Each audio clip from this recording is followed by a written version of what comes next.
Mr. Chairman, that brings us to D5, approval of easements. One of the things that came out in yesterday's meeting with the utilities is there are going to be easements that need to be transferred from the Bridge and Port Authority to Verizon, to SLIC, to National Grid, and to St. Lawrence Gas. It's going to need to be done on an expedited basis once these things are identified to keep the project on track to get everything open for October.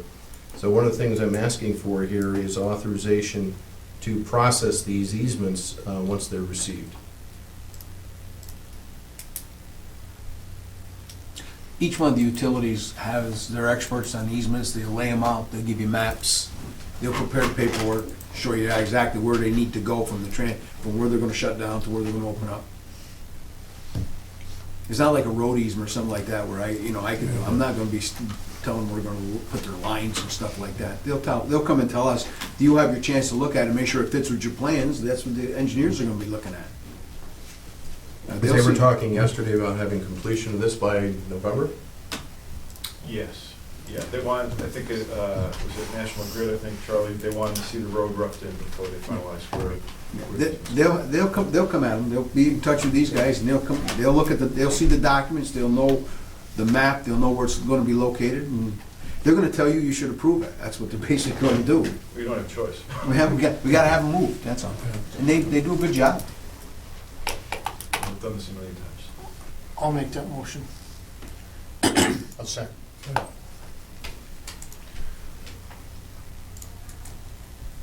No problems. National Grid, anybody, like we have with St. Louis Gas? They're all set, everything's all set, no late? Moving along. We had a good Along, meeting. we're all set? We had a good meeting yesterday. Okay, excellent. Okay. All in favor? Aye. Aye. Item D6 is approval of transfer of right-of-way for property. In a nutshell, we're going to have to take existing 68. New York State's going to abandon that. We'll have to accept it. And we'll have to provide them with the right-of-way for the new Route 68.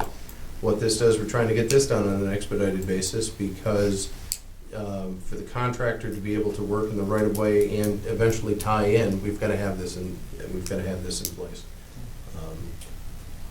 I don't really have anything else to add on this. It would just give me authority to execute and approve all documents associated with this between OBPA and the state of New York. I make that motion. I'll second. Questions or comments? All in favor? Aye. Passes. Mr. Chairman, at this point, that concludes the airport portion of the business. There is one item, I know Steve needs to meet with McFarland Johnson folks before they leave, so I would recommend that we pick up item C1, which is approval of a loader lease. So that way Steve's here to participate in the conversation, if you're agreeable.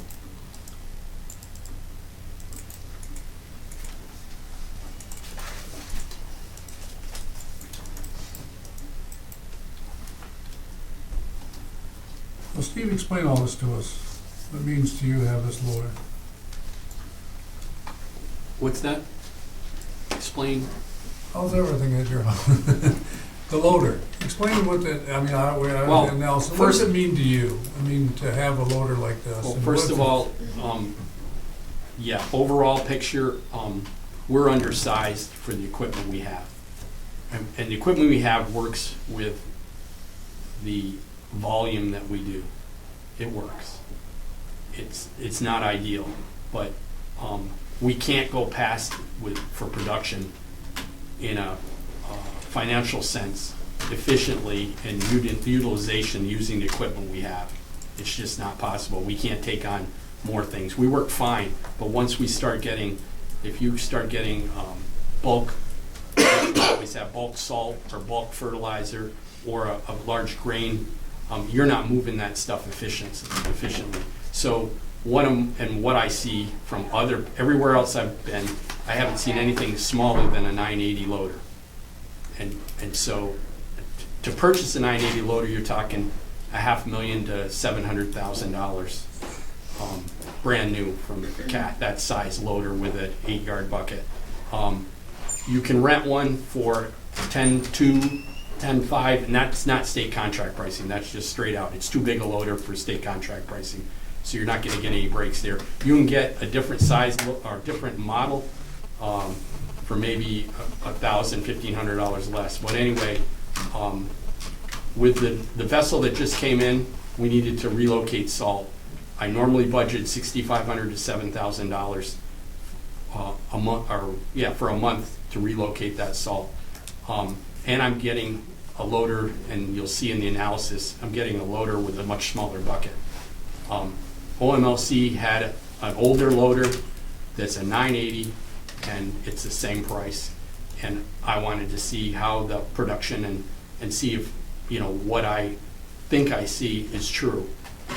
And so far, it's turning out that way, but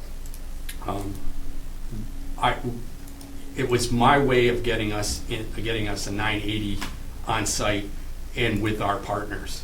So that's my thinking with with getting that loader. There's no point. I can go out and get a loader from Milton Cat or Anderson Equipment, and I'm going to add another 4 or 5 days of relocation because that's what I can get and all that. Excuse me? The bucket's a lot bigger in this. Huge, yeah. It's, I don't know, Fred, was it 1.7? We're not quite two times. 170% of the efficiency. Let me suggest this, let's look at the economics. I mean, at the high level, this is the right tool for the right job. It's what you would see being run at the Port of Prescott, for example. It is an older tool, but it is the right tool for the right job. At the high level, what this will save us on average about $40,000 in a 6-month period. That equates to a savings about 500 man hours, give or take, in there. Our efficiencies will increase as a result. And in the economic analysis, you can see the specifics of why this makes sense. At this point, I'd like to turn it over to Fred. And Fred, would you walk us through some of the numbers there to make sure? Yeah. I want to look the gift horse in the mouth here. If you would, go right to the bottom. We can start at the bottom and get into the details above that. But in those two boxes, and you may have them on your own screen, just above the two boxes is the $21,000 savings by not having the Volvo. We would have had to rebuild the engine and replace the tires. So that decision saved us $21,000. So now with that gone, what do? We could lease, in the box on the left, we could lease a Cat 966 with a 5-yard bucket. If we did that, compared to the loader that we have there, the 980, we save $23,000 in labor. The details of how I calculated that are above. There's a couple trucks that we would not need for a week, and that's $1,250. The lease of this loader versus the small state contract loader would cost us an extra $6,000 over a 6-month period. The fuel for the bigger loader is an extra $1,200, but maintenance on this with OMLC covers that. So the savings versus leasing a state contract loader is $18,000. In addition to the 21, there's the 40,000. Now, if you look at the box on the right, if we were to lease the Cat 980, a new one, let's say, that would cost us $10,200 a month, an additional $19,000 over what we're paying for the one we have, and we would have to also cover the maintenance on that for another. So that saves us another $20,000. So what we have saved from leasing a new Cat 980 is $60,000. What we saved from leasing a small loader by doing it this way is $39,513. So most of the savings is in the efficiency and not needing as many labor hours at nearly $50 an hour. So we're responsible for maintenance while we're leasing this. Not for this unit. Not for this year? Not for this Okay. unit, no. Okay. If we were to lease one long-term, when we got into an agreement, yes, we'd have filters and and things like this, but more this is a lease rental type of thing. So is this like, we're gonna keep this for a year, 6 months? We're gonna see how it goes. See how it goes? I mean, Okay. it may not materialize, but some of that may be just due to lack of products and Yep. things like that. And that would apply to anything I lease. Sure. Is that, You it's can just- terminate it within 30 days as well, too. This is a 6-month analysis, and the 6 month is because that's the salt season. And at the end of that period of time, if the loader is sitting there not being used, we do not pay $7,000 for it to sit there and not be used. That's part of the agreement or the understanding that we have with them. So if it's sitting there a month and we don't use it, we don't pay We that? don't pay that, right. So if it sits there the month of April, for instance, April and May, and we won't pay for April and May. But if we're using it for grain or for something else, yes, we would pay for it. But it's there for the salt season. You know, that's an excellent point, what it's good for, what it's not good for. This is good for salt, it's good for fertilizer, it's good for, moving large things. What it's not good for is moving ag products inside a building. It's just too big for that. So if there's any questions about any of the details, they're Just above. understanding, we have a loader at this point? Is that what that That's- Volvo is? The Volvo is the one we put up for, we didn't, in the surplus, It's in the surplus. it's in the surplus. You're gonna see another thing where I reduced the price to try Okay, to sell it by surplus. We reduced it about 25%. okay. So. So that's not, the 25% would amount to now 18,000 we're trying No, to. I'm sorry, when I meant 25, the asking price was 75 in the surplus. I've knocked that, in the new asking price for the new bid process, I've knocked it down to $60,000. That's in a totally different thing. It really doesn't enter into here. But what we've decided is that the Volvo's gonna go. So once the Volvo's sold, we have to have a loader. And in this case, we brought in the large 980, not knowing whether that Volvo would be sold or not, but it's for all purposes, it's gonna be sold. Okay, here's my thinking. What's the value of this 1996? What's it worth? Can you buy it from them? Can we I buy that? didn't say I want to buy it. I said, can I buy this I from them? haven't asked that, Sam, I wouldn't, I don't know what All the right, so if I went value out in the market to find one used, can I find one? is. Oh, sure, you can go all kinds of trade things. Okay. You might find, I would imagine some that are maybe 7, 8 years old are $250,000. Okay, I mean, see, here's the logic. I look up there in that conveyor there, I forgot what we paid for $125,000 or $150,000 for it. Or 25, Okay, and it paid for itself, right. right? So now it paid for itself. Now I'm going to, you gotta decide if you wanna lease, and people lease cars, they buy cars, and some people it works, some people it doesn't, whatever, so whatever, the numbers work, whatever. If I bought this, a new one, and I paid $10,000 a month to buy a new one, I'm just saying if I paid top price $700,000, I own that in 6 years. Sure. Okay? And so if I own that in 6 years, let's just say it's worth $360,000 now. So I really didn't pay $10,000 a month. I really paid $5,000 a month. Right. Because I have value to it. Right. So somewhere along the line, I asked myself this question is, we have a 10-year possible contract with OMLC. So now, 7 years out, I have this cat, the 980. Right. Cat 980.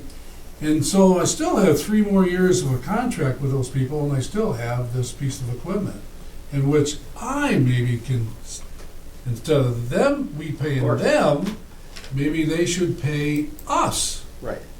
But And so, is that the right no, thinking? this is the discussion I need right now.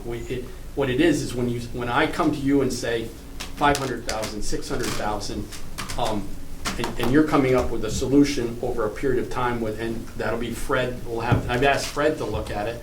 Yeah. Maybe we look at it and say, can we deal with a number monthly that will get us to this point? But the board's been very good and receptive about these things and Oh, open to absolutely. it.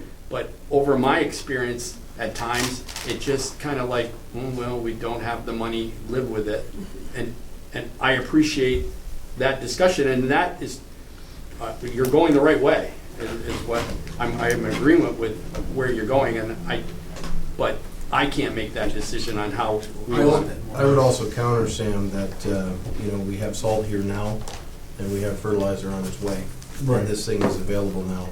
We can pursue other options, looking at purchasing something, but it's not going to fit the time frame in which we need it for Right, operation. and I'm okay with that. I'm okay, and that's a good solution, whatever. What I'm trying to say to you is, when Steve says strategy and things that you do over the long haul, what is your long haul strategy for equipment, conveyors, things, what it be? Right.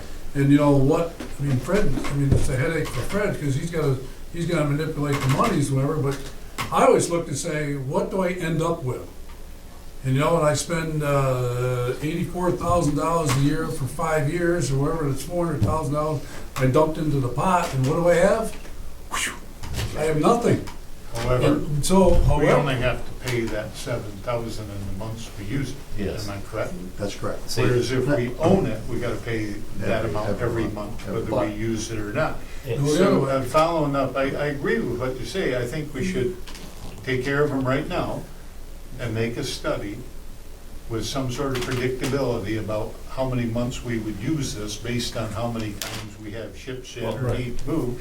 And look at, we only have to have a 24-hour notice to terminate the yeah, contract. and it's right. And then say, okay, it would be better for us to look at a long-range purchase versus this, but let's get it down, like, I know you're in agreement with that, but let's get it done right now, do this, and let's put together some sort of, Can feasibility. can I just address your point where you said, well, when we don't have business, we don't pay, that, I want to eliminate that thinking. And I don't mean it as You a want it criticism. to be What I want to business. say is that, okay, we've got efficiencies now, we've got better prices for whether John and John have to give out thing or Adam, that we've got better prices.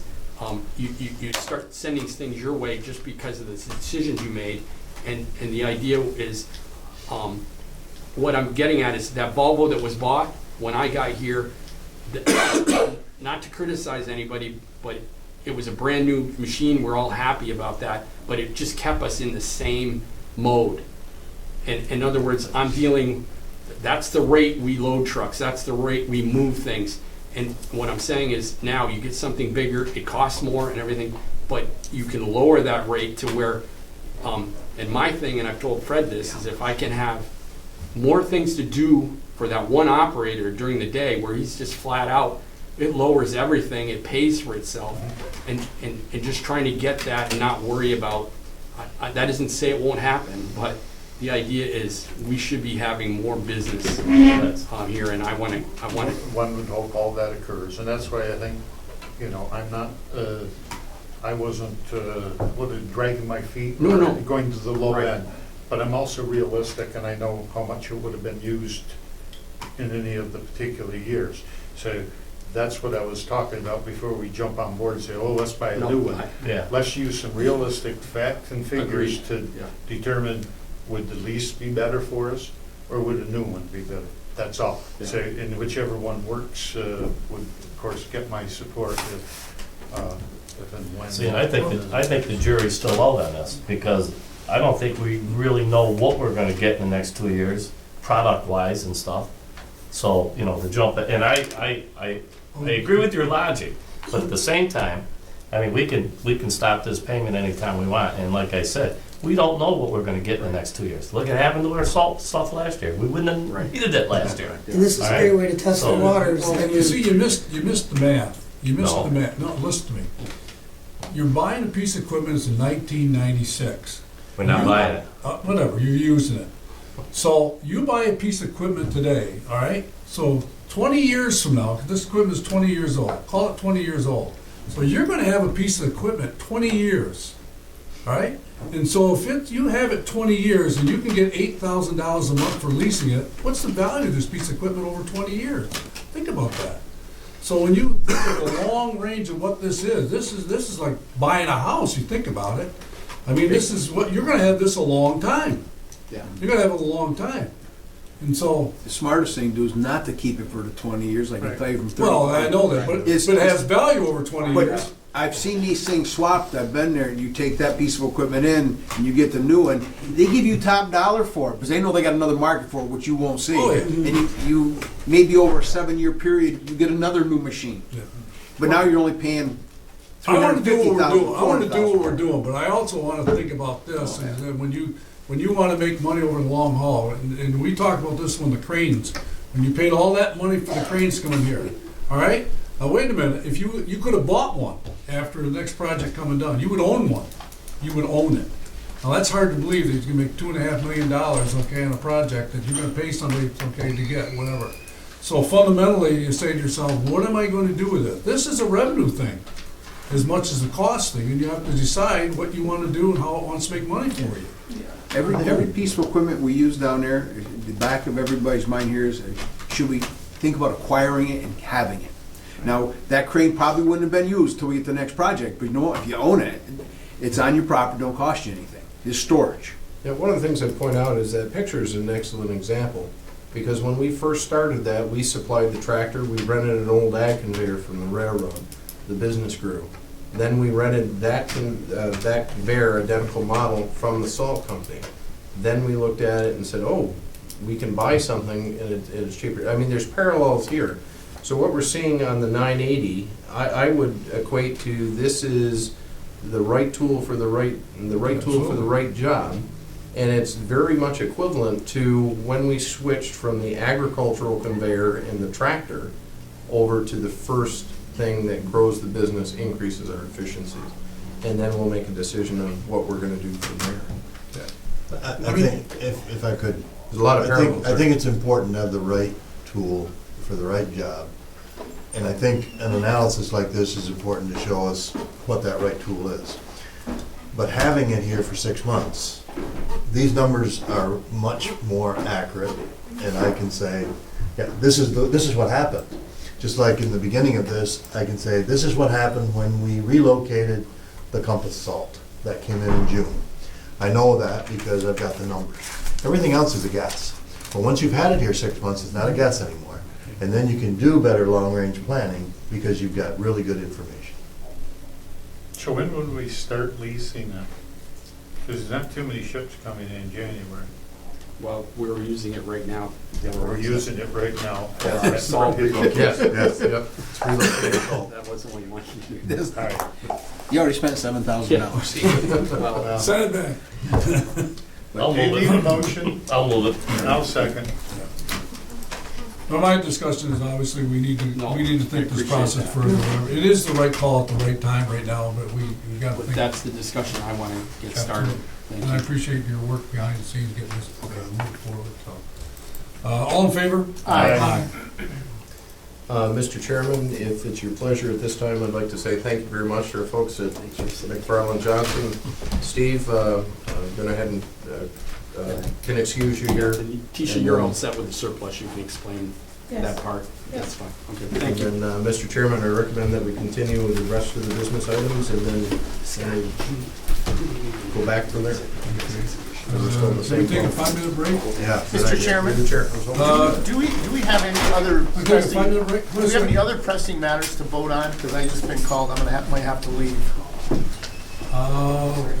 We have two, one of which is surplus property and the other is a write-off of bad debt. Okay. That would both probably be roll call vote issues. Okay, could we do those like Yeah, after we let's- come back from a break? Wanna do that right now? Is that- We can take a We can break. do it right now. Fred? Fred? Yeah, we're gonna do one resolution right now. Okay. Okay. Steve, we're gonna do one right now. I'm sorry, Actually, I apologize. Okay, so let's go ahead and we'll talk about agenda item A1, surplus property. We had the surplus property out to bid. We didn't get bids on everything. We did get some bids on some things, and that's what this approves. In total, it's $5,875. It's everything from a 1976 forklift up to a 2003 GMC pickup. You can see the dollar amount and the corresponding bidder. Was this, just one quick, was this in the paper? Yes. Okay, all right. And we recommend approval of the disposition of this surplus property. I'll move it. Second.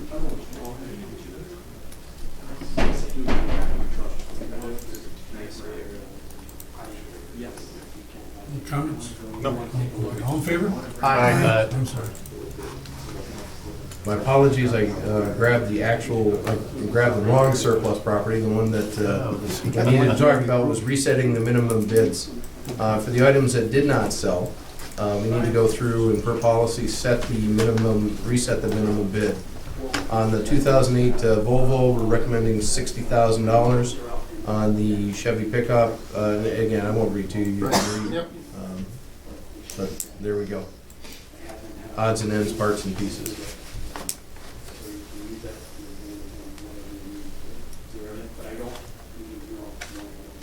Oh, we already, I'll make that motion. second. Questions, comments? So if it doesn't work, we do this again?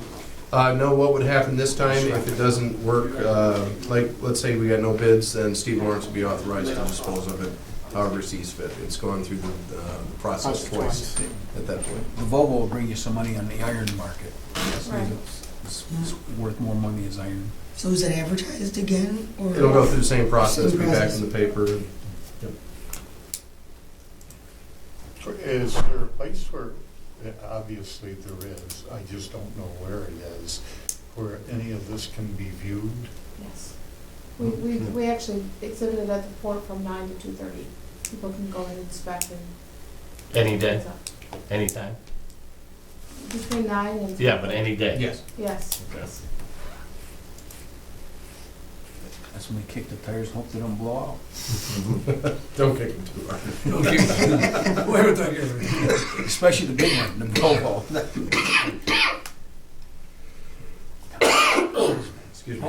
All in favor? Aye. Mr. Chairman, I'm just gonna grab the next two here as long as we. Yeah, go ahead.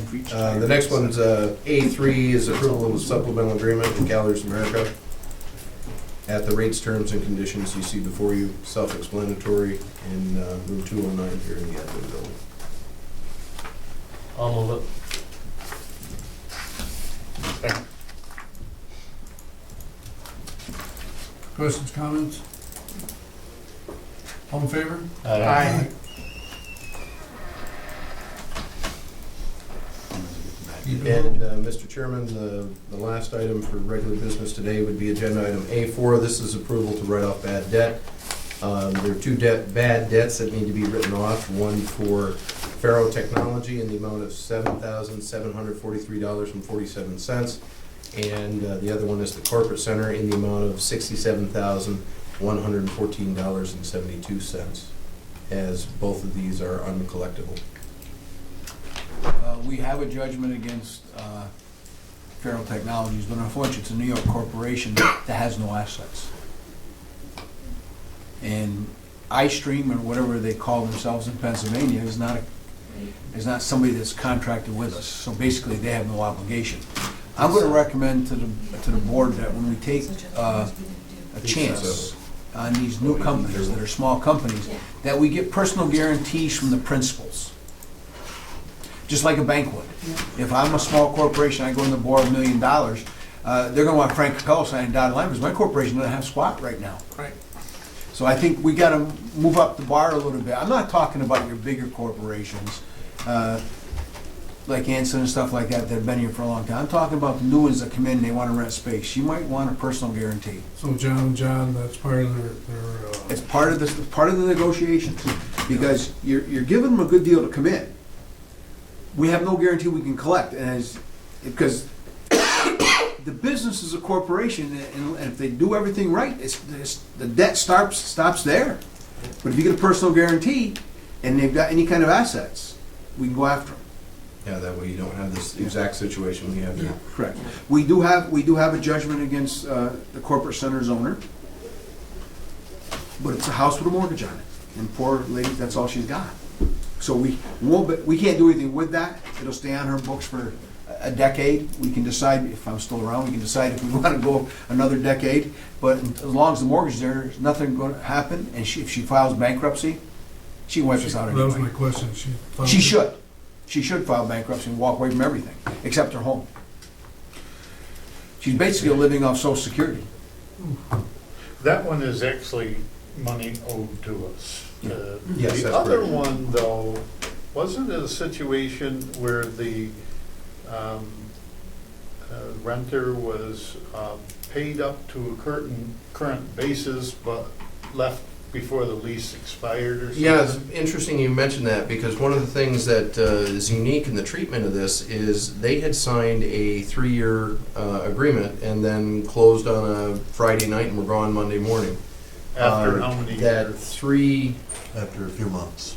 No, they had a prior lease. This was this was a an supplemental lease yes. is what we're talking about. So we reached out to the auditors and we said, well, how do we treat this? Because it's also, I mean, it could be argued it's a bad debt that's uncollectible, but we never recognized the revenue from it. So the answer we got back from the auditor is, don't worry about it, because you haven't recognized it as revenue, therefore you don't have to write it off as bad debt expense. So it's, but we that have, portion is zero. We have a big judgment, The judgment's 86,000. 86,000, but We- what we're on hook for is like 7,900. That's all we have on the Because we books. cut it off.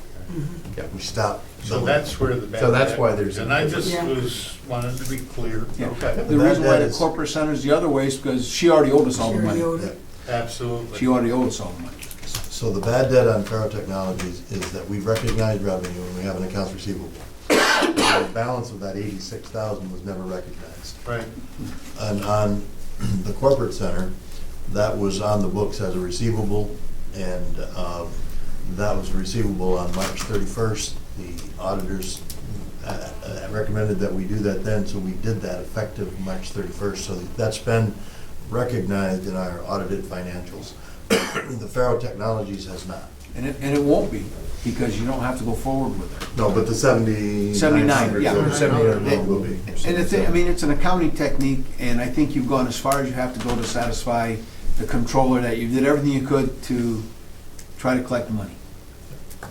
But I'm gonna go back to what I started with. I think we should evaluate what's coming in and get personal guarantees. Because quite frankly, if they're not willing to personally guarantee it, then you're taking a pig in a poke, and you might wanna think about your rental arrangements. I mean, to rent to somebody that never pays you is not, and you aren't gonna make any money that way. Actually, we spent money trying to get these people. In the private sector, we do that all the time. Sure. Notes and mortgages and commercial leases, we always have the principal guarantee personally.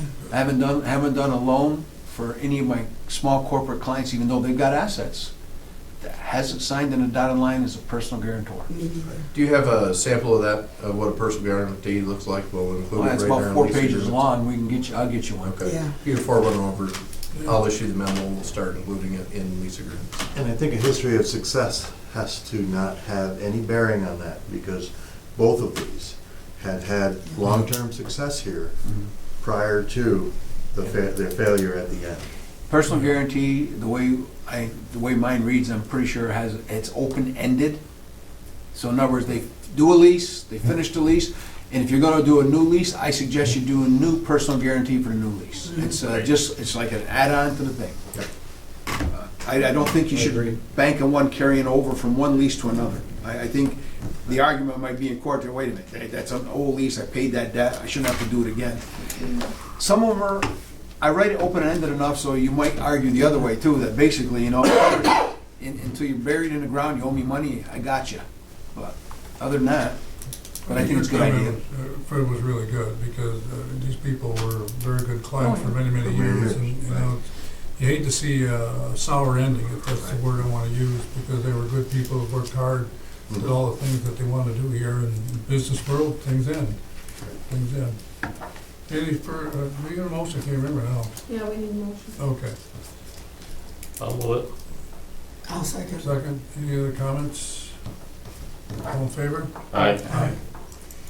And, Mr. Chairman, one last thing, as Tisha pointed out to me, thank you, Tisha. AB Thermal, item D7 came in. This is AB Technology. for 3,626 square feet in the first industrial building at the rates, terms, and conditions you see before you.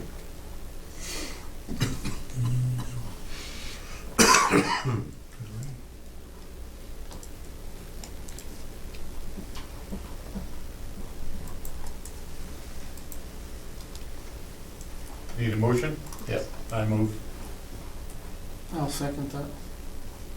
Hey, wait a minute, I didn't answer any of this stuff. You guys gonna hit me now? Excellent. We're just being efficient. You gotta leave me. Hey, he's finished the whole board meeting now. Yeah, it's all, well, it's good that John put this together. Is that exactly how I should say that? Oh, that's great. Any further comments? What do they do there? Wade, do you know? It's essentially it's a combination of a brokerage and pick and pack type operation. Oh, okay. Okay.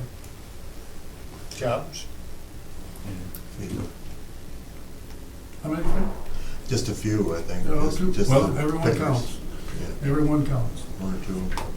It's not a significant job generator, no. It's like one or two. Okay. Money in the bank. I like it. All in favor? Aye.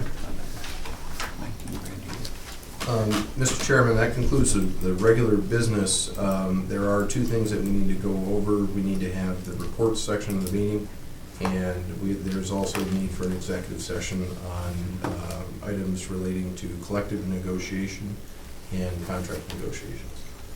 Okay, I'd like to take a 5-minute break if that's possible. I see the eyes turn out. Yeah, it's like, here we go, go. Fred's waiting for that first 5-minute Gavin, break. thank you. I know you gotta go. Okay, thank you. We'll take a 5-minute break. We'll come back. Motion See ya. second. See you guys. Yeah, second? Yeah, you got it. Yes. All in favor? Aye. I'm sorry.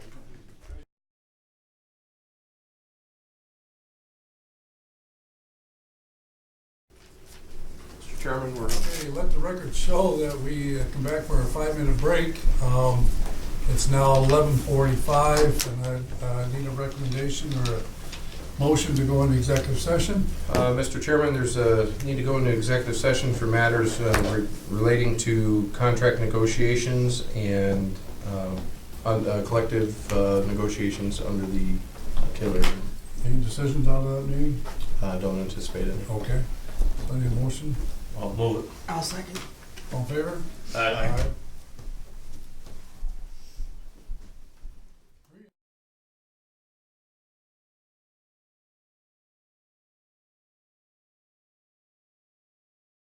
We're on.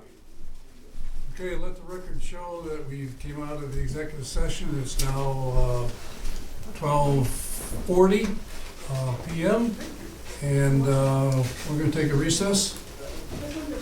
We're going to do other reports. That's up to you, Mr. Chairman. All right, we're going to take a lunch break, then we'll come back on camera after our lunch break.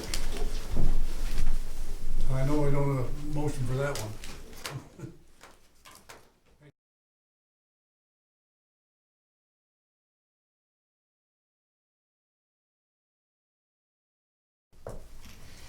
Let the record show it's, we returned from lunch.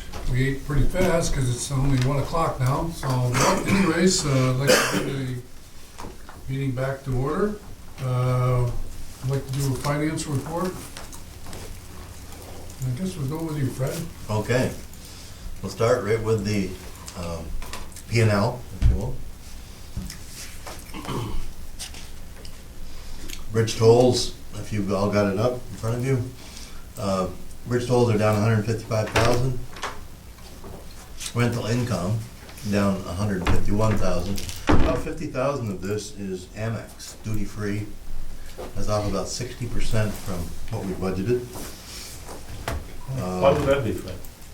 Bridge traffic, it's completely That's all related to bridge And not buying as traffic. much. Yep. So we're, the income from the Amex store is totally based on what they sell? Yes, it's a percentage of their volume. Yep, based solely on their We revenue. have big numbers. So we're looking at 200,000 basically, if you, did you say 50,000? 50,000 So are 50 off for the and, first. So it's over 200. But I budget that according to a seasonal, so the second half of the year, in the wintertime, when there is less traffic budgeted, I have less MX budgeted, so if they stay at that pace, it won't be another 50,000, it would be maybe another 40,000, if it stays at that same pace, that they'd be off. Also in there, Building 11 has impacted us severely. We had that budgeted to be, some space to be filled the second half of the year that was empty at that time, and of course, nobody's moved into that. We had Faro Technologies in there in our budget, and they're gone. So Building 11's off about 40,000. And then the other is, there's a few others that have moved out, like Penske and Corporate Center. So that's about that 150,000, all those things combined. So Corporate Center, isn't that the one we just relieved? Yes, but we had budgeted them to be there. They haven't been there 1 month of 2015-16. The port operating income and the port warehousing is just about a wash from the budgeted amount. The OMLC, I've got a sheet to look at them separately. Remember, I couldn't get any information about what difference they were going to make in the port operating and the port warehousing, so I just put a number in there as additional revenue and additional expense. And I've got that. So the 240 means nothing? I thought it was like 120 last month. It's, I think, let's say 240 divided by 6 is 40. Or how much is 240 divided by 6 would be 30,000 a month. So last month it would have been 210. 240 divided by 6 would be 40. 40 a month? Yeah, 40 a month. So that'll be 480 for the year. But that'll continue to go up every month, about 40,000. Other income is off by 66. That's where we had budgeted the administration of the Market New York. Bree has been working on that so we can make our claim for those administrative funds, but we can't get it wrong. And we have to be very careful, make sure we turn in the right hours and it's all, can only be hours. We can't claim a ream of paper or something like that for administration. It's all hours. And we have a budgeted amount of hours, but we've got to make sure that we document that properly and get it in. She was working on it. It's coming along pretty good, I think. And then, of course, she had her issue with not being here. But anyway, we need to get that turned in. But that's the difference. We had that budgeted. We have that budgeted on other income.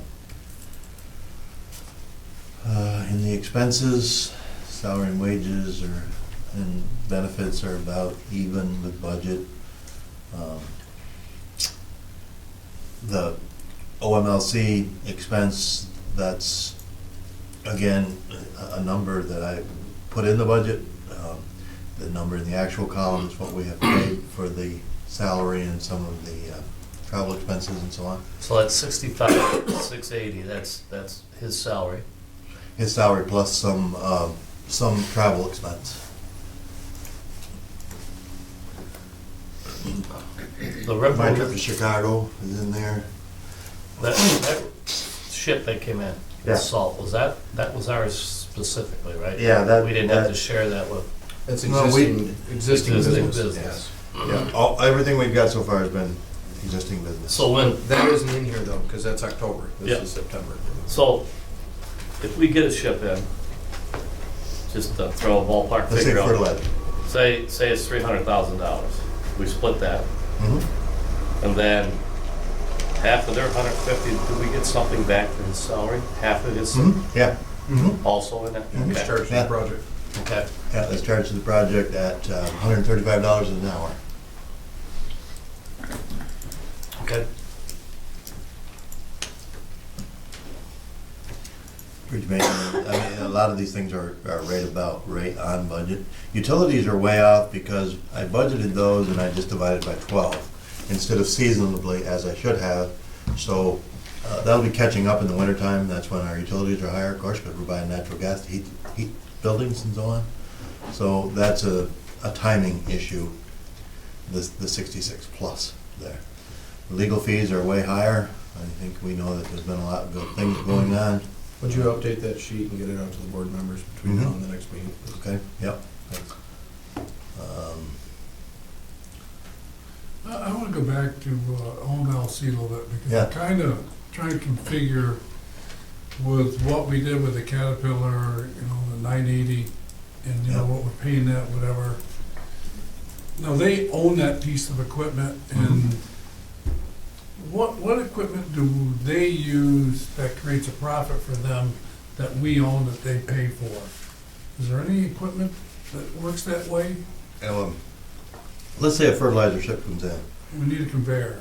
We need a conveyor. Our conveyor will be rented to that project Okay, so at they, a certain amount, when we've got a list of what those amounts are. so in other Or words. a rail conveyor could be lent, if All right, so- something came in by ship and out by rail. So we have the same agreement with them that we would, they, Mhm. like, Mhm. release the Right. 980 for them, and they would lease the thing, whatever, so that's, Right.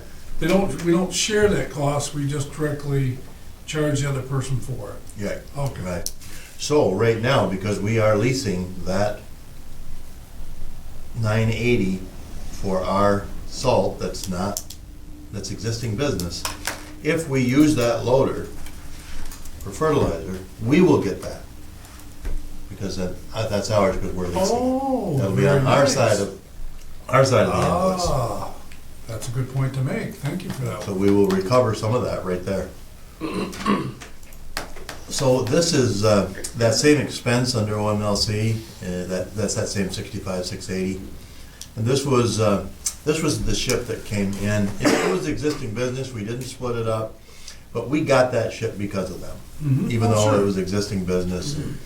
So for this purpose, that's what this is about. So that's been about break even, where if you look on the other P&L, it doesn't look like it is. I wanna go back, I'm not done with the equipment. Yeah, Is, so in other words, we need 980 for, like you say, for fertilizer. mhm. There's a guaranteed rate that we get per hour, we lease it by the hour or something like that? How, I mean, I don't wanna get too. The hours that it's Or a used on day. that We project. lease it by the day? Mhm. Yeah, everything is set up hours, I believe, Okay. in the sheet. But it's up to 7,000 a month.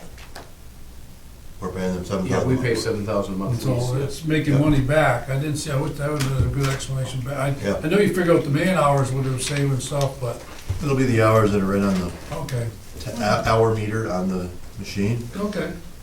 So if it's used 5 hours to relocate fertilizer, and it's $100 an hour, we'll get 500 on our side of the bill. So on the way that calculation is made is, say there's 200,000 in revenue, there's our expenses, like stevedoring, the equipment that's used of ours. On their side, there will be, oh, and on our side will be the management, which will be Adam's salary. But it's on our side because we're paying it. Yeah. And on their side would be clams. If they bring clams to unload it, the use of those clams, things like that. So then all of those expenses say add up to 100,000. So there's 100,000 profit. We get 50, they get 50. Plus we get our expenses. Say our expenses are 75. So we'd get 75 and 50, 125. Mhm. They'd get 25 and 50, 75. Okay. So that's the way we would split out. Yeah, certain situations we win, Mhm. certain situations they win, and sometimes we just both It win. depends on how much equipment we rent from Yeah, them. yeah, okay. And I think the important thing is that number, the revenue number, is quite a bit higher than the expense number. Because, Well, that's, yeah. yeah, I mean, that's what it's all about. So anyway, this just, Yeah. you know what this is for. It was Yeah. because financial report is so unclear on OMLC revenue and expense. Like I said, I didn't get any kind of a commitment from them that, yeah, we're gonna get 3 ships. You know, we don't know yet what we're gonna get, and we still don't. Will you adjust that figure in the next? In the next budget? budget, yes. Have you It won't notified be, them? it won't be budgeted like that next year. Have you notified them so we don't catch them off guard that we need this by date X for assumptions? If not, we should. Yeah, no, I haven't notified them, Okay. but I will. Well, from my understanding. And if they don't provide it, I'll provide it myself. Well, to me is, I look at this agreement for 3 years, and, for us, is, what are the bugs in this system that we need to work on, whatever. I know things are gonna change, whatever, but 3 years out, we know exactly, we should know exactly how it's all working. Right. Okay. By the number of ships we have, that's the bottom line. That's the main thing. Was there any other questions on the financial report? No. All right, let's go to the bridge Well, to traffic. your point, Doug, we're also learning and we're picking up efficiencies as well. Oh, yeah, And yeah, that's- yeah, yep. You know, there's a 2-part test there, the ships and the efficiencies, I think. Okay, I'm gonna go to bridge traffic. Autos were down 19.5% from the budgeted, no, from last year, not the budget, from last year. Trucks were up 4, Good. so total we were down 17 for the month of September, down 20% for the year. Curious to see how the PBOA report comes out for the other crossings. Mhm. Yeah, it was the same, I was just thinking the same thing, just see exactly what the business climate is, Right. and who's moving what. We should know that another week and a half. Yeah. probably. Okay. I copied you on it when I sent it to her this time, so you'd know when she said we didn't have ours, that Yep. she did have it. Okay, next I'm going to go to the airport report. There were 36 less passengers for the month. And for the year, Cape Air is down 3.8%. And the enplanements are down 2.3%. I go out there on a regular basis, but when I do go by there, I go in and just survey. The Canadians are still using the airport for, I don't know if it's the It was a Boston. little bit lower. They give me that percentage. It was 15% in September, and it's been running 18 to 20. Yeah. For some reason, it was a little lower in September. Our fuel sales remain strong, and I think that's a big factor of us keeping a competitive price. I'll follow up with you later. I was just gonna put out, look at July and. And then there is the credit card report. You have a question? Well, I was just Sorry, Doug. thinking to You're done. myself, if we keep the competitive price, and I agree with you, but then I just looked at the totals. I mean, if you sell 10 at 3 cents or 15 at 2 cents, still Mhm. comes out 30, even though you sold more. So I was just looking at, okay, what is the dollars different, not the gallons different? But there's no place we really have that on that. Not on that report. Right. If you go back, though, to the finance report, under airport operating revenue, we're up considerably. Okay. We're up $17,000 from budgeted amounts, and a lot of that, because PFCs are the same, a lot of that is because we're selling fuel. And Okay. So we that's did the- have some good timing. We did get a shipment in, 7,000 gallons at a very low price, Right. and that makes it really easy to compete against other airports who may have got theirs at a higher price. So there's still a good markup, but the price is competitive. Do we really know Allegiant's fueling process yet? Do we know exactly how they're gonna do it? We do. How they'll do it is, well, again, I'll let Allegiant speak for themselves at the appropriate time, but my understanding of it is they utilize their corporate contract. They will have some type of fuel truck here, and we will fuel. We will fuel it? We will provide the fueling service for them. We have to be trained for that, obviously. It's a fuel truck. We have that. There's nothing We already have that training. He Yeah. doesn't know how to squeeze the trigger, I don't know. A little bit more complicated. I don't know, but- whatever it is, yeah, I don't know, time and all that stuff. So we get paid for that service, or that's just something we have to provide? I'd have to look at that specifically, but we provided Allegiant all-in pricing as part of the low-cost carrier incentives, so. Let me ask you a question. When do we start marketing the Allegiant Air Service? 90 days out. Oh, we can do it anytime. They announce it any time, probably 90 days before, So, is their cutoff. In the meantime, it falls upon us to try and build the hype through the social media, so on and so forth. We've that's what I'm got saying. a When do we do that? quotation on that, and it's not cheap, make a long story short. We could start it today, but bottom line, I think we should start it, I would say no earlier than 6 months out, so that way we can get things See going. exactly how you did No, it this- anyways. Does our marketing staff play any part in this? Marketing it? On the social media side, we don't have the skills, is what it boils down to. We found a company that has worked with Allegiant in the past, has promoted the airport. You can't promote Allegiant service, but you can build hype for the airport that promotes flights to sunny destinations, for example. You can do that thing, but you can't promote Allegiant for $129. You can't say that. That's Allegiant's side of things. But yeah, we can do it. I mean, No, I'm just curious if, what, one of the things I'm struggling with is that, well, without naming the company, I mean, the price quote we got back was like $65,000. You know, okay, where are we coming up with that? You know, which grant don't we want to do? Because, again, everything, you'll hear me harp on revenue, but without that revenue coming in the door, we're starved. Whether we're talking about social media efforts or whether we're talking about repairing rail bridges. You got your revenue minus your expense, what's left over allows us to do all the fun and neat things we need to do. And we're still suffering on the revenue side. So if you go to that finance report, you'll see right now, that's $83,000 for the whole year is what we gained revenue over expenses, and we had budgeted $387,000. So we're over $300,000 short on discretionary money. And we are $300,000 yeah, it's all short. facets. It's Yeah, all facets that's right. that we're Yeah. dealing with. Because a lot of these expenses are not dependent upon volume.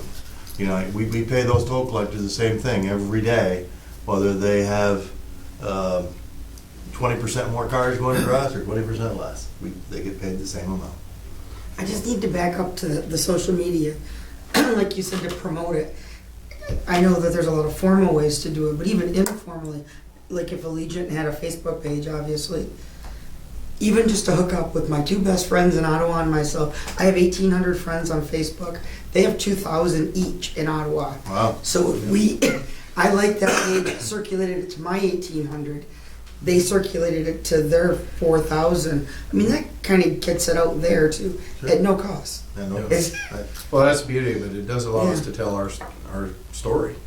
Yeah, That's I something we mean, don't currently have. There again, we update our website and stuff. Yeah. That could be, one thing I'm looking at right now is saying, should we be spending time right now on our website, getting ready to promote yeah. Allegiant through our website? Well, the question is, you probably go to our website, I'll tell you, what I know is how many hits you have. Where Facebook is networking all the time. Constantly. You're not, people are gonna get it Yeah. versus somebody who selects to go get it. I mean, so, I mean, that doesn't mean you're right or wrong. No, but what I'm saying is, that if I wanna get on this website and get some knowledge of what's gonna happen out here, what amenities they got, you know what I'm saying? I think we ought to have that, someplace on our website. And now wouldn't be too early to start working on that. Your website could start off with what's going on currently and move its way up to when it's gonna be open. Yeah. It doesn't have to start opening, but I don't know if we got the person that I can was do just- it. Yeah, Do we I have- mean, there's exciting things going on. There's gonna be bulldozers running around starting Monday. There's Yeah. gonna be neat photos, pictures, different things like that. And we have nobody promoting that. That's what it comes right down to. We don't have a Facebook page? No. No, I don't think so. I Because think we've city hall, got, city government, they all have. Yeah. No, we don't have Facebook page. What's it cost to have a Facebook page? Nothing. Nothing, Nothing. it's free.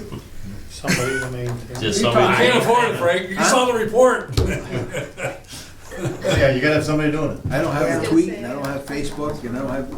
I nothing. have them all on LinkedIn, I have all that stuff. I'm not trying to criticize marketing because you're not here. But I'm not we're criticizing. in the mode of still sending mailers to people. I mean, we're pretty far removed from social media. It'd be a good idea to investigate doing a Facebook page. You just need somebody that wants to do it. The only one we haven't looked at is the credit card activity report. $10,000 in September, 3.92%. If you look at September of 14, you can see it just about doubled from then. And fees stayed about the same. Interesting stuff going on there now. We just got 2 new machines that recognize the chipped cards. We've got a few issues with that right now because our credit cards were set up to require no signature for anything under 50,000, anything under $50. It's one hell of a truck, We got some high rollers going in across our bridge. All these big numbers I've heard all day. This afternoon. Anything under $50. And this new chip card needs a signature on every single thing. I'm working with Key and Avalon to get that back to the $50 without having a signature.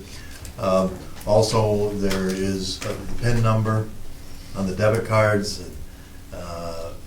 We're trying to get a pad so that the toll collector can hand that pad out until we get that $50 thing squared around. So this chip card is being an inconvenience to us right now, but A lot of other That's- businesses. yeah, as a lot of other businesses, right. But we've got to have that technology, and we've got it. We've got a few bugs to work out. You're not the only one. Right. Even every small business is stuck with the chip card. Yep. Yeah, it's just too bad that the United States is so far behind. I mean, Europe's had them for years. Yeah. We're finally catching up. Well, they're not as secure as you'd like to believe either. You can buy these stupid things, not even on the internet. You can go and buy them in these electronic stores. I can walk by Ramona's purse and I can own her. Yeah. I know everything about Ramona and every one of her credit cards. It's true too. That's not good. Yeah. You can send you an email, ask you what you were doing last Thursday. And he already knows. Well, I bought, when I travel, I bought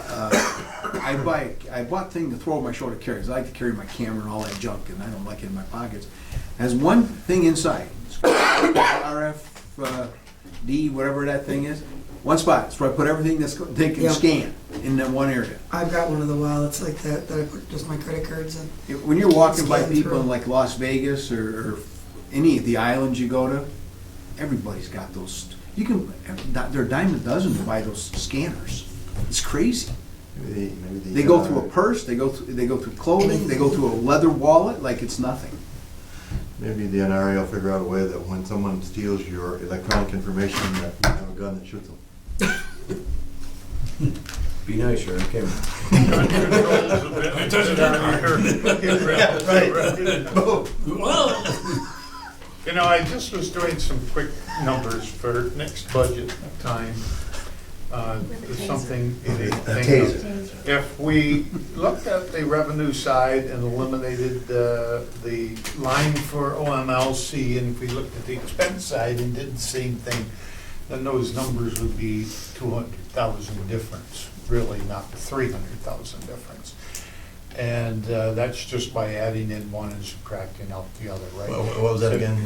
No, you didn't do anything wrong. I'm Oh. just talking about for next budget time, when Oh. we start thinking about OMLC. Yeah. It really, if you look at this budget, and if that Mhm. was out of the picture, other than the 65, 680 expense that we had, then Yeah. the difference between the two would be 200,000.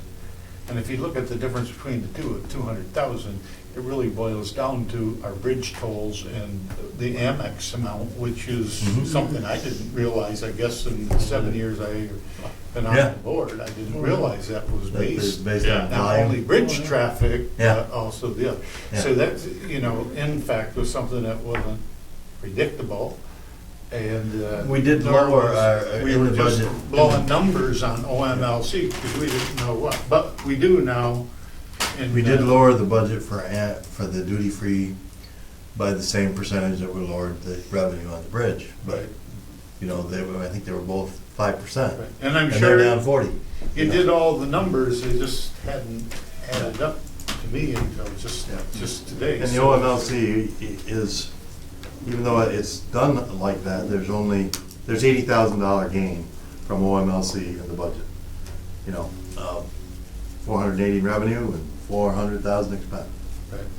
Um, And right now, like I say, it's just not, That revenue's not balanced out, so.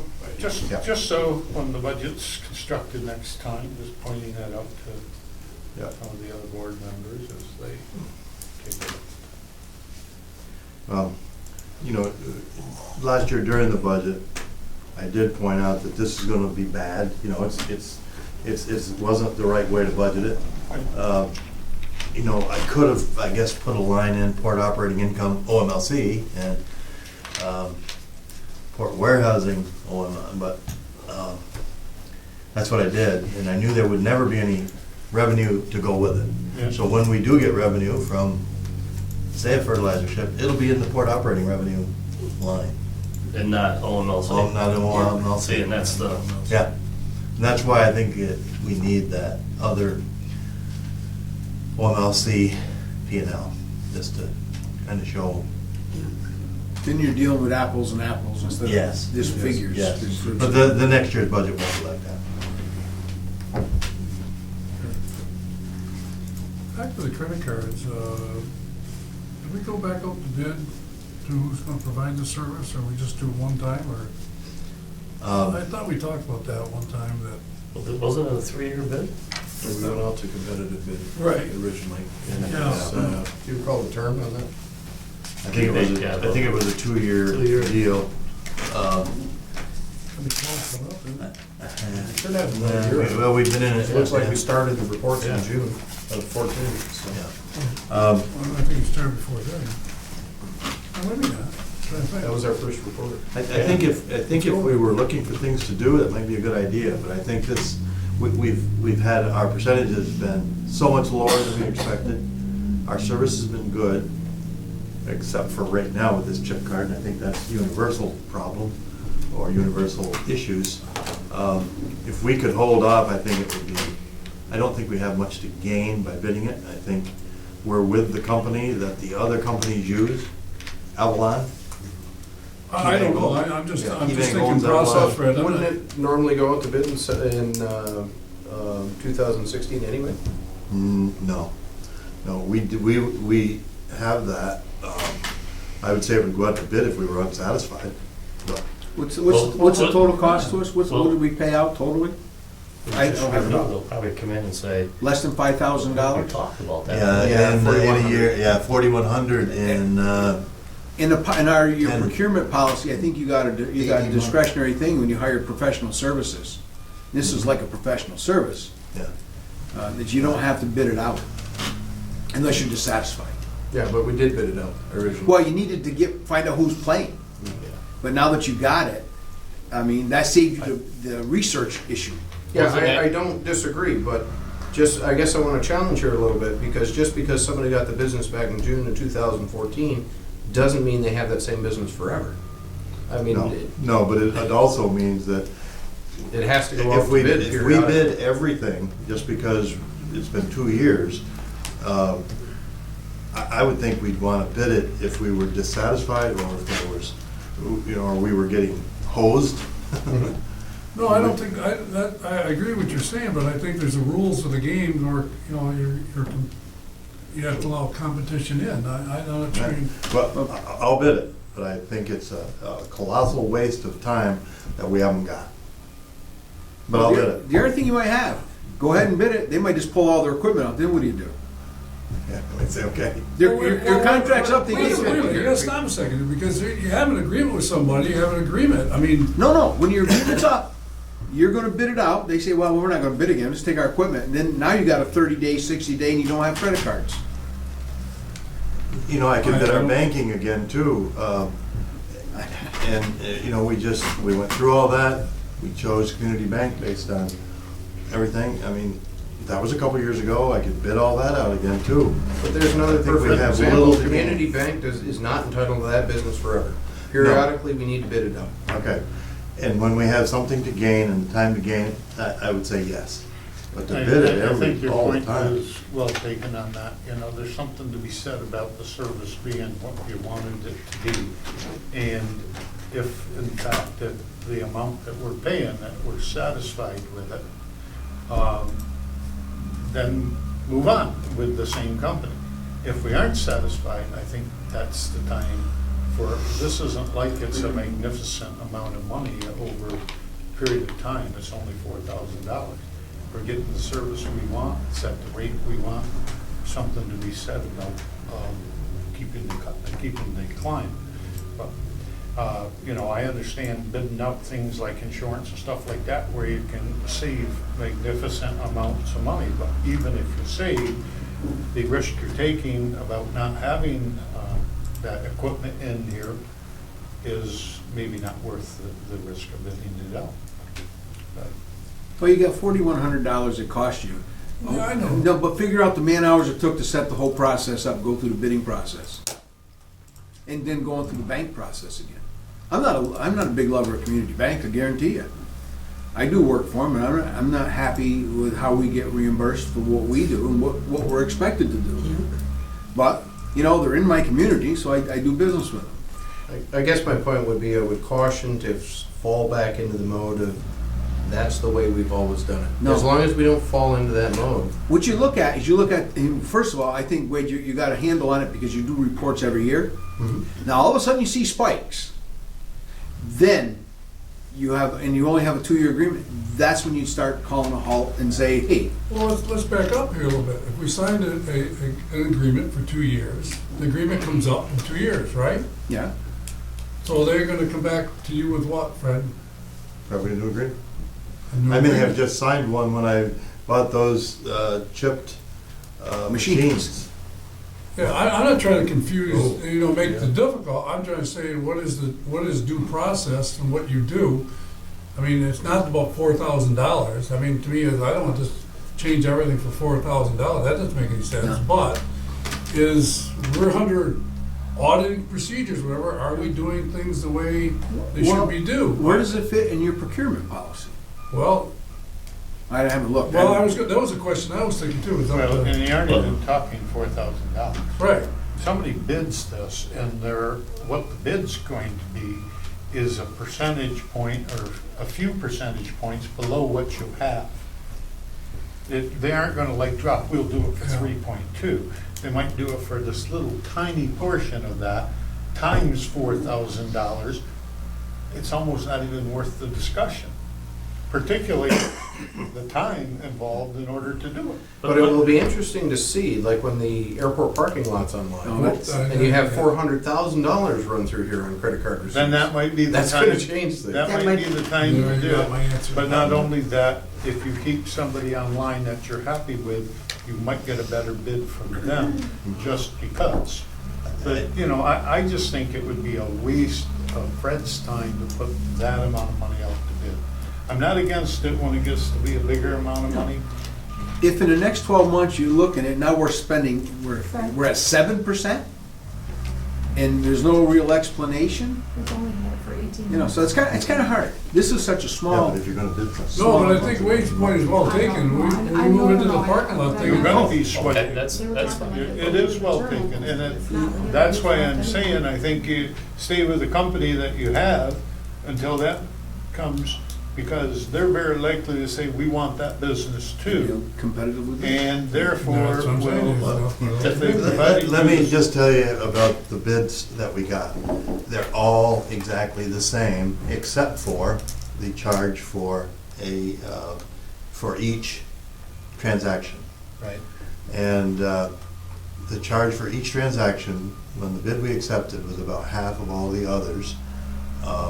But as far as the charge for swiping an American Express card, it's the same with every single credit card company. For swiping a card that has rewards, it's the same for every single one of them. So the percentages are, and what was so critically important, and why our percentages are lower than I had predicted, is because they came in with a lower per transaction charge than any of the others, and significantly lower. And I believe it's because they own Avalon. KeyBank owns Avalon, and all the rest of them use Avalon, and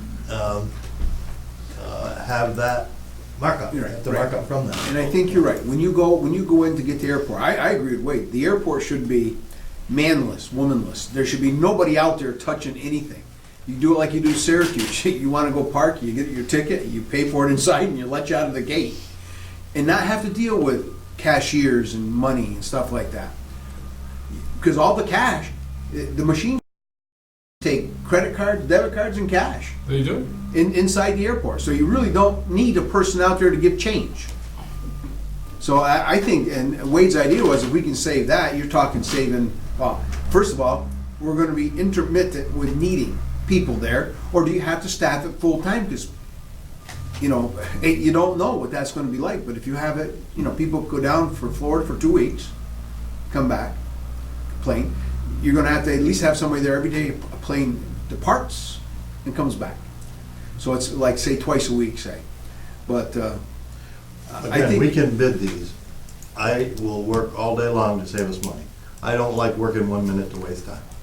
Oh, But let me- we'll do. let me ask you a question. I don't think you should bid them. No, I don't either. To go back to what you and Wade are saying, the competitive bid process, right? Yeah. All right, we passed the contract today for $20,000 for McFarland Johnson for the PFC. Could somebody else provide that same service for 14 or 15? We don't know. Maybe, we don't know. We don't know. But if, you know what I'm saying? There's a perfect example. Well, of- they're part of that organization, so I. Well, there might be somebody else that's part of I that. think I what don't I'm think so. saying is. Well, I'm just using that as an We're happy example. with their service, so we keep them. the other thing is too, That's right. professional services, you have more leeway with. Much more leeway, and most procurement policies, at least the ones we see at the town, I don't recall the authorities, even though I've read it a while ago. When you're hired, I mean, you're in bed with these guys for the long haul. Absolutely. If you try to go out and get somebody else, you aren't gonna get a savings, But I because they're starting at zero. They have no knowledge You of gave me a anything. bargain there today. I don't care if you give me a bargain or not. I'm making a point. Yeah, My it's point points. is, if you're gonna bid one thing, then we gotta bid everything. Well, you are bidding with McFarland. You bidding when you took them on. Yeah, For but- the original project. So I'm just Everything- using that as an example, Yeah. all right? Sure. Of what, if we want to bid this, you know, for this Yeah. amount of money or that amount of Yeah. money. That's all I'm saying. I'm saying that if you want to bid this out at $4,000, then I think we should be bidding stuff out for 25 or 30,000. But I think what Wade's saying, and Well, let me. I agree with what juxtapose you're saying, but Yeah. Two examples. This is $4,000. This is not no. a good thing to pick a battle on. No. But I'll give you an example. For the last 6 years, the same health insurance provider has had over $300,000 of our insurance that has not been competitively bid in that entire time. Should we bid that? There's one end of the spectrum. Absolutely, that should be bid. Should something like this be bid? Probably not. But every so often it should be, just to keep everybody. I everybody agree with honest. you. I agree with you. I think Just like Wade, everything that's else my should point. be. Wade, when you get the bigger Because project This going. organization, for years and years and years, had business relationships and never looked at anything. Yeah. And as a result, there was mess after mess after mess Yeah. that came up when I first came on board. You have to get over that Periodically, we number. need to bid things. No, I agree with you, Wade. When you get a big project like the parking lot, the whole thing goes out to bid. I bet you this company will still be the cheapest one in town, only because they're going on the size of the total nut that they're dealing with, which is almost everything around. I don't want to hung up on process. To bid it and do it what's efficient, what he's saying, the ergonomics of what you do, it makes sense what he's just saying. But is it a process that we're supposed to be following that we're not following?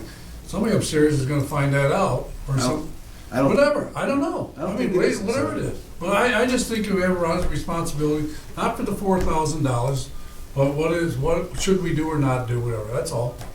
I mean, we're supposed to, we're the caretakers of money here. Yeah, but I think you're in charge of your process. You're watching the numbers. This is about 1.5 points below what I think you estimated it was Yeah. costing So us. there's no question about the deal. Definitely.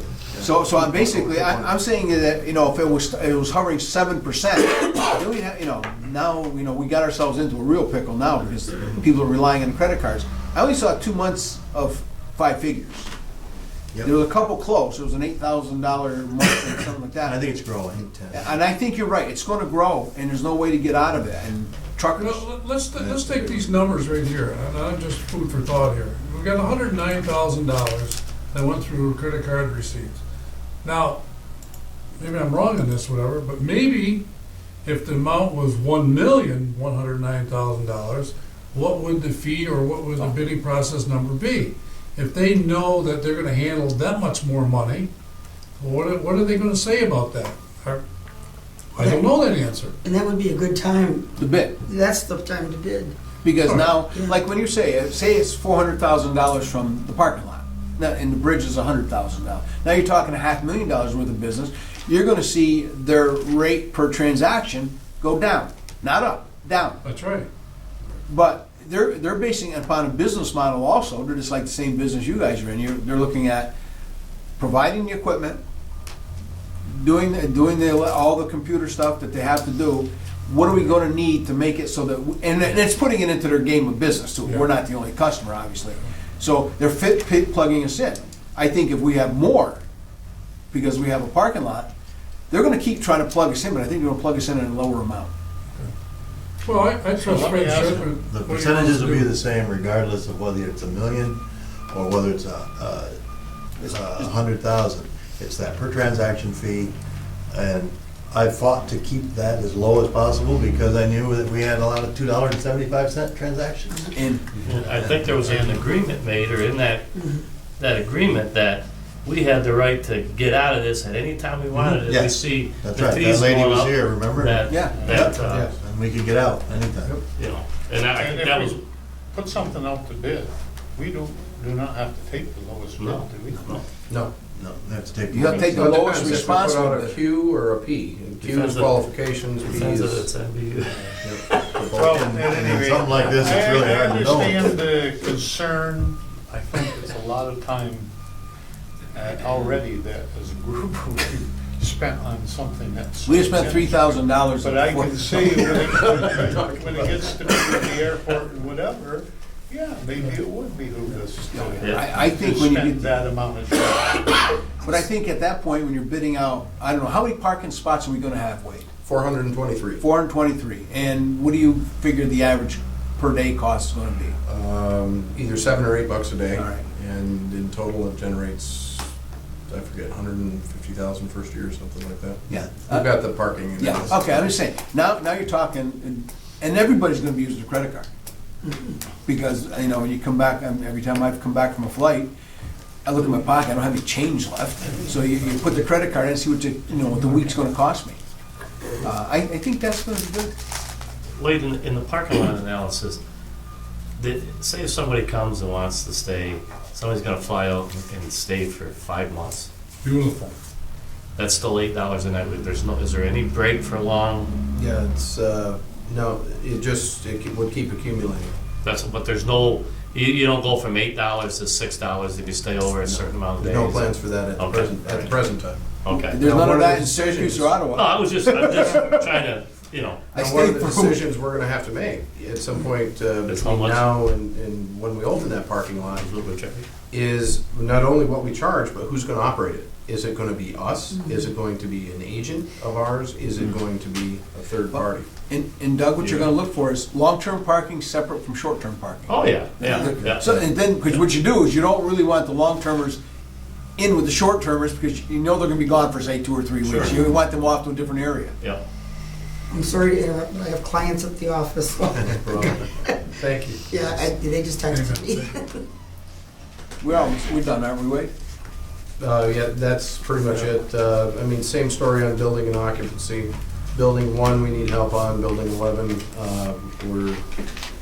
need some help on there. You know, Ramona's so busy, you should rent her out building 11. Yeah, yeah, yeah. That way they won't come to your home. It's got a Oh my God, tell non-static me about floor.